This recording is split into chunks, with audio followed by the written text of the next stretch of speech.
One more reason I support Robert F. Kennedy Jr. is because he has told us many, many times how his dad told him, people in power will lie to you. I was about to post that tonight, this little video, and I came across the story, the alleged breaking news that, oh my gosh, Robert Kennedy Jr.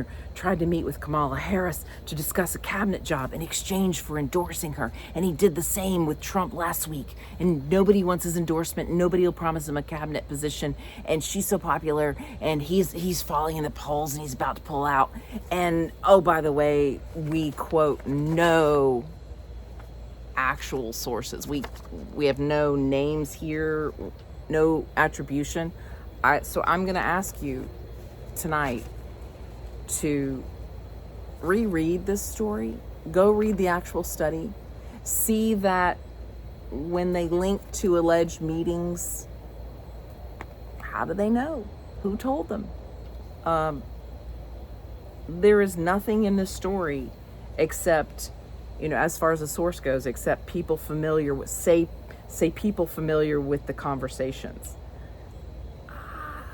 They say, I think someone quoting this story said, Kennedy's campaign confirms that this is true.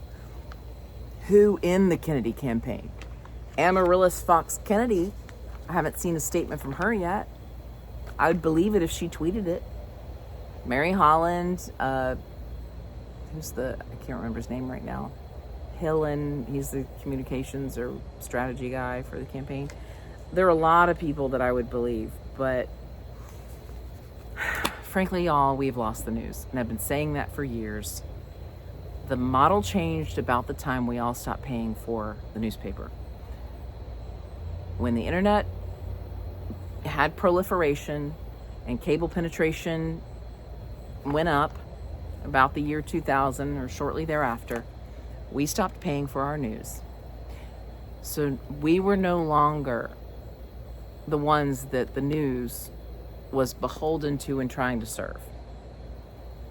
At the point we stopped paying for the news, we became the product, and the advertisers became the customers.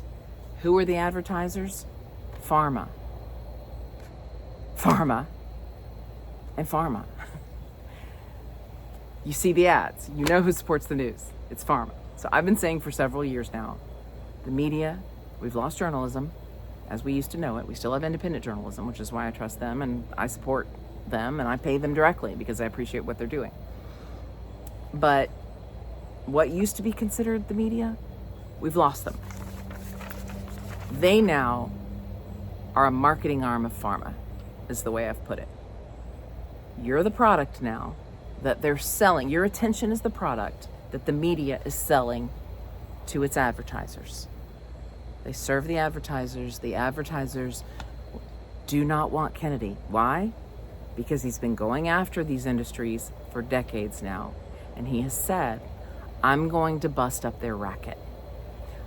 I am not going to let the drug companies collude with the scientific journals and produce sham research as if it's real science and publish it in the medical journals, and we all believe it, and really it's just marketing disguised to look like real science, but it's just marketing. So in the same way, I read 2 books, Doubt is Their Product and The Triumph of Doubt, both by David Michaels, who used to be at OSHA. Great books. I mean, kind of dry, but if you're into this kind of thing, they're great books. And they're about how there are now industries. Their whole job is to produce science that then industry can use to defend itself in court against civil litigation. It's the same people. Cardo Kim Risk is one of the groups. Dennis Postenbach. You start seeing the same names, and then I see those names in studies, and I'm like, wait, what is this? Oh, he's the same guy that says secondhand smoke doesn't cause lung cancer. He's the same guy that said the chromium in the water in Hinckley, California didn't cause all those people cancer. Like, he's just he's shilling for industries, creating science that then these giant corporations can use in court. And all they have to do is muddy the water to get the jurors to go, well, I just don't know. I mean, this study said this, but this study said this. And as long as they can muddy the water, that's all they have to do. It doesn't have to be good science. It just has to be out there and maybe. So I think that's what this is. I think they're doing the same thing with the news now. All they have to do is get enough stories out there to confuse people, muddy the water. We don't know which way is up. Confuse us. Okay, fine. We'll just go for the sure thing. Don't go for what you want. They're essentially telling us to do. That guy that you really want, he can't win. It's a wasted vote. Well, think about it. They're not telling us this about Jill Stein, who I'm sure is a fine person. Like, I don't have anything against her. But she's not a threat. She's not a threat to their power and their money, their industry, their influence. And he's been threatening all of them and their mouthpieces, the dinosaur media. So please suspend judgment. Don't freak out yet. If tomorrow or the next day he comes out and says, I'm just ending my campaign and I am throwing my support behind Harris, which I just don't believe that's going to happen. But if it does, freak out. Get mad. Be furious. But not based on this. No way. This is not reliable. Read it again. Look for attribution. Look for the reporters to say how they know what they know, and you will see what I'm talking about. It's hard to understand how to do this. Come at this story a second time. Read the whole story yourself. Don't read headlines. Don't read Twitter posts or X posts or whatever. Read it for yourself with an extremely critical eye and say, what in here is concrete that can be proven? Where are the links to the interviews? When they say he said this, give me a link so I can click on it and hear it for myself. They don't do that. And what you'll see in this story is it's an example of what I call just bad journalism. They've done it in science. I think they're doing it in the media now.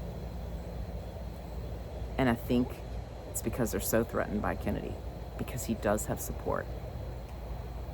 A lot more than we know. I was at a cell phone repair store today and we were talking and I was like, have you ever heard of Robert F. Kennedy? He was this young guy.